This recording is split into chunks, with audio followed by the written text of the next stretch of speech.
All right, so here's the simple truth when it comes to choosing the best unflavored protein powder. There's a few things that are important to consider. Unflavored protein powder is great because you can mix it into many foods without changing their taste. This makes it easy to add protein to smoothies, yogurts, and even baked goods. One popular protein option is whey protein.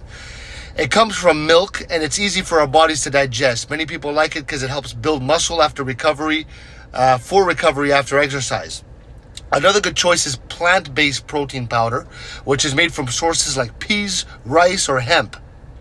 It's perfect for people who are vegan and allergic to dairy products. So when you're picking an unflavored protein powder, look for the one that has high protein content and minimal added ingredients.